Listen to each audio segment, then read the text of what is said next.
নির্বাচন সংস্কার কমিশন, সংবিধান সংস্কার কমিশন, পুলিশ সংস্কার কমিশন, জনপ্রশাসন সংস্কার কমিশন থেকে বিভিন্ন সংস্কার কমিশন গঠন করা হলো। একটি জাতির বিবেক যেখানে বলা হয়, মেরুদণ্ড যেখানে বলা হয়, শিক্ষা সংস্কার কমিশন গঠন করা বা শিক্ষাকে ঢালাওভাবে সাজানোর যে একটা প্রক্রিয়া, সেই জায়গায় কিন্তু অন্তর্বর্তীকালীন সরকারের একটা যথেষ্ট ঘাটতি আমরা দেখতে পাচ্ছি।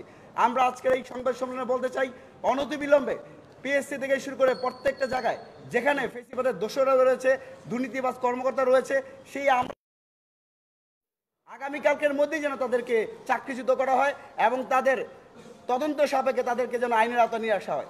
একই সাথে আমরা বলতে চাই, সরকারি চাকরিতে যে আবেদন ফি সর্বোচ্চ 200 টাকা, এটা কোনো আমাদের দাবি হতে পারে না। এটা প্রত্যেকটা শিক্ষার্থীর অধিকার।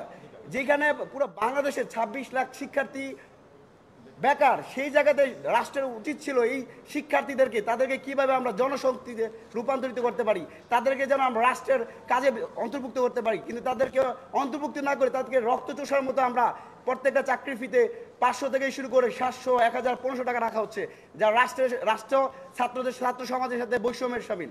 আমরা আজকের এই সংবাদ সম্মেলন থেকে চাকরি, সরকারি এবং বেসরকারি সকল চাকরিতে সর্বোচ্চ 200 টাকার আবেদন ফি রাখার আহ্বান জানাচ্ছি। একই সাথে আমরা দেখতে পাচ্ছি বিসিএস থেকে শুরু করে ব্যাংক, সর্বোচ্চ সব জায়গায় একটা নিয়োগ থেকে শুরু করে চাকরি জয়েন প্রায় 2 থেকে 2.5 বছর লাগে। আমরা বলতে চাই, বিসিএস এর যে চাকরির নিয়োগ থেকে শুরু করে এবং চাকরি জয়েনিং সব জায়গায় যেন সর্বোচ্চ 1 বছর, ব্যাংক এবং অন্যান্য যে চাকরিগুলো আছে সেখানে যেন 6 মাসের মধ্যে নিশ্চয়তা দেওয়া হয়। একই সাথে আমরা সবচেয়ে গুরুত্বপূর্ণ যারা আওয়ামী লীগের রাজনৈতিক দলের সাথে জড়িত ছিল, ছাত্রলীগের ক্যাডারদের নিয়োগ দেওয়া হতো। মানে কোন প্রক্রিয়া এখানে নিয়োগ দেওয়া হচ্ছে, নিয়োগের স্বচ্ছতা নাই। আমরা স্পষ্ট করে বলতে চাই, বিসিএস এর যে প্রিলিমিনারি পরীক্ষার যে একটা কাট মার্কস থাকে, সেই কাট মার্কস প্রকাশ করতে হবে। প্রিলিমিনারি, রিটেন এবং ভাইভাতে ইন্ডিভিজুয়ালি সেই নাম্বারগুলো প্রকাশ করতে হবে এবং আপনি কোন নাম্বারের ভিত্তিতে আমাকে মূল্যায়ন করছেন সেই নাম্বার অর্থাৎ উত্তরপত্র আপনারা আগেই অ্যাকসেপ্ট প্রকাশ করবেন। তাহলে আমি মনে করবো যে আমি যে প্রশ্নটা লিখেছি, যে উত্তরটা লিখেছে, সেক্ষেত্রে ছাত্র সমাজের আর কোনো সাংঘর্ষিক ভূমিকা থাকবে না। এই পর্যায়ে আপনাদের মাঝে বক্তব্য রাখবেন বাংলাদেশ ছাত্র অধিকার পরিষদ কেন্দ্রীয় সংসদের সভাপতি জনাব বিনিয়ামিন মোল্লা। প্রিয় সাংবাদিক ভাইয়েরা, আপনাদেরকে ধন্যবাদ। সরকারি চাকরিতে আবেদন ফি কমানো সহ 4 দফা দাবিতে বাংলাদেশ ছাত্র অধিকার পরিষদের পক্ষ থেকে এই সংবাদ সম্মেলনের আহ্বান করা হয়েছে। বাংলাদেশের সরকারের যখন দায়িত্ব বেকারদের বেকারত্ব ঘোচানো, আমরা দেখি যখনই কোনো সরকার আসে, কেউ বলে ঘরে ঘরে চাকরি দেওয়া হবে, কেউ বলে আমরা ক্ষমতায় আসলে আর কোনো বেকারত্ব থাকবে না। কিন্তু যখন তারা ক্ষমতায় আসে তখন আর বেকারদের খোঁজ খবর নেওয়ার তাদের আর কোনো সময় থাকে না। যেখানে বেকারদেরকে বেকার ভাতা দেওয়ার কথা, তাদের কর্মসংস্থান তৈরি করার কথা, তাদেরকে উদ্যোক্তা হওয়ার জন্য সরকারের পক্ষ থেকে আর্থিকভাবে সহযোগিতা করার কথা, সেখানে আমরা বাংলাদেশে দেখি হাজার হাজার লক্ষ লক্ষ কোটি টাকা পাচার হয়ে যায় এবং সেই পাচারকৃত টাকা উদ্ধারও করা যায় না। আর বাংলাদেশে লক্ষ লক্ষ বেকাররা তারা রাস্তায় রাস্তায় গুমরে কাঁদে, তাদের চোখের জলও তারা মানুষকে দেখাতে পারে না। একটা গান মনে হয় এখনও আপনাদের অনেকের মনে আছে, হ্যাঁ, বেলা বোসের গান মনে আছে না? তরুণদের বুকের যে হাহাকার আবেদন, প্রিয়সী হাতছাড়া হয়ে যায়, বাবা মা অসুস্থ থাকে তাদের চিকিৎসা করাতে পারে না, বোনকে বিয়ে দিতে পারে না। আমাদের শিক্ষা জীবনের অনার্স বা মাস্টার শেষ হয়ে যাওয়ার পরে তরুণ তরুণীরা যে একটা বিভীষিকাময় অসহনীয় একটা দুর্বিষহ অবস্থায় পতিত হয়, এইটা সরকারে গেলে মনে হয় তারা ভুলে যায়, বা যখন আমলা হয়ে যায় তখন মনে হয় তারা ভুলে যায়। তবে আমরা মনে করিয়ে দিতে চাই যে এই সরকার গঠিত হয়েছে, সেই সরকারের অনেক উপদেষ্টারা রয়েছেন যারা ছাত্র অধিকার পরিষদের সাথে একসময় কাজ করেছেন এবং ছাত্র অধিকার পরিষদের নেতা ছিলেন।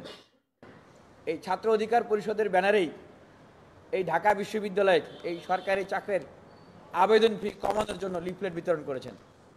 একসাথে আমরা কর্মসূচি পালন করেছি। আশা করি সরকারে গিয়ে তারা এটি ভুলে যাবেন না। আমি সরকারের উপদেষ্টা, সম্মানিত উপদেষ্টা জনাব আসিফ মাহমুদকে দেখেছি যে গত 19শে নভেম্বর তিনি একটি পোস্ট করেছেন যে সরকারি চাকরির আবেদন ফি কমানোর বিষয়ে অ্যাসেসমেন্ট চলছে।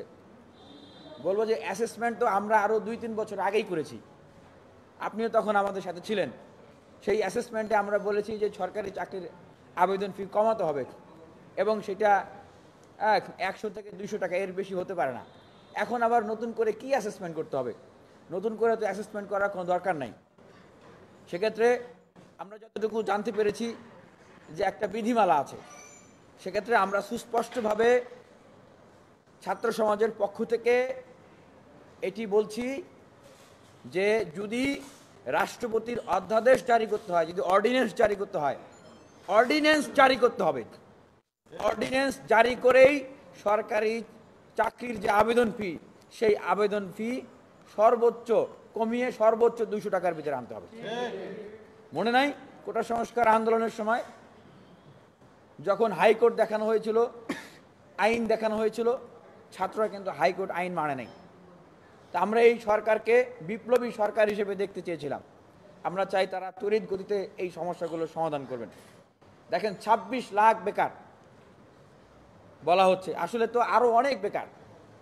শিক্ষিত বেকারদের কথা যদি আমরা এইভাবে, এখনো 4.5 লাখের মতো শূন্য পদ রয়েছে, শূন্য পদ, আর বেকাররা রাস্তায় রাস্তায় ঘুরে বেড়াচ্ছে। তাহলে এই সরকার যেই আন্দোলন, যে তরুণদের আন্দোলন, যে বেকারদের আন্দোলনের ভিতরে দিয়ে গঠিত হয়েছে, রক্তের উপর দিয়ে, জীবনের উপর দিয়ে, আকাঙ্ক্ষার উপর দিয়ে গঠিত হয়েছে, তাদের কি অন্যতম গুরুত্বপূর্ণ একটা প্রায়োরিটি বেসড একটা দায়িত্ব ছিল না যে এই ক্ষেত্রে কাজ করা? আমার মনে হচ্ছে যে তারা সেভাবে করে কাজ করতে পারছেন না। এবং এই যে আসছে ইতিমধ্যে কিন্তু 47তম বিসিএস এর সার্কুলার হয়ে গেছে। তো 47তম বিসিএস এর সার্কুলার হয়ে গেছে, আগামী 10 ডিসেম্বর থেকে 31শে ডিসেম্বর পর্যন্ত আবেদন জমা নেবে। এখনও যদি সেই সরকারি চাকরির যে আবেদন ফি, সেটিকে যদি না কমানো হয়, তাহলে তো আবারও কি, তাহলে আমরা 700 টাকা করে এখানে আবেদন দিব? এটা কিন্তু সুস্পষ্টভাবে আমরা বলছি যে এই বিষয়ে সরকার যদি মনোযোগ না দেয়, তড়িৎ গতিতে পদক্ষেপ গ্রহণ না করে, আমরা কিন্তু বিশ্ববিদ্যালয় থেকে আন্দোলন করব। কারণ বাংলাদেশ আন্দোলনের দেশ। আমরা মনে করি না আন্দোলন করতে হবে, কিন্তু যদি করতে হয় আমাদেরকে করতে হবে। কারণ যখনই যারা সরকারে যায়, তারা মানে আন্দোলন না করলে তাদের কানে আসলে পানি যায় না। দেখেন আমাদের দেশের এই যে নিম্ন মধ্যবিত্ত পরিবারের যে সন্তানরা, অনেকেরই বাবা মা মুরগি বিক্রি করে, ডিম বিক্রি করে, মাছ বিক্রি করে, চাল বিক্রি করে, অনেকে আমাদের গ্রাম বাংলার কথা বলে যে কামলা দিয়ে আমাদেরকে এই বিশ্ববিদ্যালয় কলেজগুলোতে পড়ায়। যারা আজকে উপদেষ্টা হয়ে গেছেন, তারাও কিন্তু এই আমাদের মতো এরকম ফ্যামিলির সন্তান।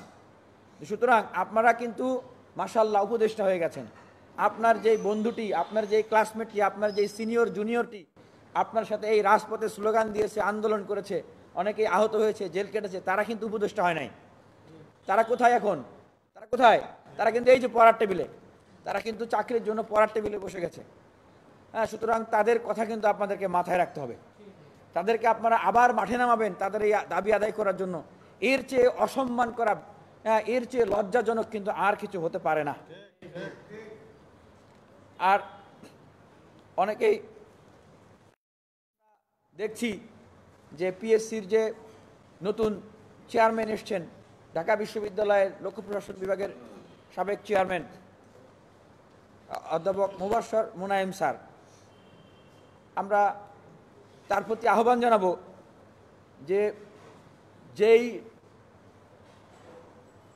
নিয়োগগুলো স্থবির অবস্থায় রয়েছে, অনুগ্রহ করে আপনি এই নিয়োগের কাজগুলো দ্রুত করবেন। এবং অবশ্যই পিএসসির ভিতরে এখনও যেই দুর্নীতি মাজরা রয়েছে, স্বৈরাচারের দোসররা যারা রয়েছে, তাদেরকে আপনি অপসারণ করবেন। আমরা লিস্ট ধরে সবার নাম বলতে চাই না। গোয়েন্দা সংস্থার কাছে, সরকারের কাছে তাদের তালিকা আছে, লিস্ট আছে। দুজনের নাম বলে উল্লেখ করি যে আমরা বোগাস কথা বলছি না। যেমন আলিম নামে একজন আছেন, তিনি শিক্ষামন্ত্রী দীপু মনির পিএস ছিলেন। এখন প্রশ্ন, যেই ব্যক্তিটি শিক্ষামন্ত্রী দীপু মনির পিএস ছিলেন, ওই ব্যক্তিটি তো এখন চাকরিতেই থাকার কথা না, না ভুল বললাম? চাকরিতেই থাকার কথা না, তিনি এখনো পিএসসিতে কিভাবে থাকেন? তাহলে সেই পিএসসি কি আসলে সঠিকভাবে চলবে বলে আমরা মনে করি? চলবে না। আসমাউল হুসনা লিজা, তিনি এইচটি ইমাম, যাকে বলা হতো হাতে টাকা ইমাম, তিনি বলছিলেন না তোমরা খালি ছাত্রলীগ কোনোভাবে পার হয়ে আসো, বাকিটুকু পার করে দেওয়ার দায়িত্ব আমাদের, পাবলিকলি বলেছিলেন।